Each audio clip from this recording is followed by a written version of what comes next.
আসসালামু আলাইকুম। শোনা যাচ্ছে আমাকে? অসম্ভব সুন্দর মনোমুগ্ধকর একটা খেলা দেখছিলাম। আমি অনাকাঙ্ক্ষিত ভাবে চলে এসেছি। আমি ভাষায় বোঝাতে পারবো না আমার কত ভালো লাগছে, যদিও আমার কারণ আরেকটা, কিন্তু আমি খেলা খুব এনজয় করেছি।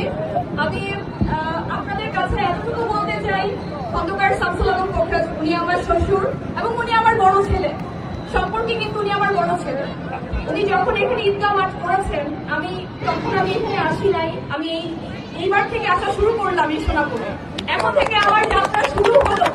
তো আপনারা সবাই আমার জন্য দোয়া করবেন, আমার পরিবারের জন্য দোয়া করবেন। আমি আরো একটু সময় নিয়ে নিব, আর একটু দোয়া চাচ্ছি।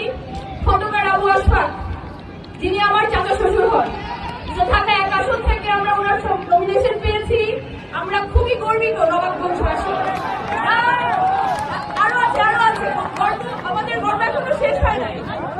আমরা গর্বিত কারণ আমরা এই প্রথম নবাবগঞ্জ থেকে, ঢাকা 1 আসন থেকে আমরা যদি এমপি হতে পারি, তাহলে আমরা কাকে পাবো?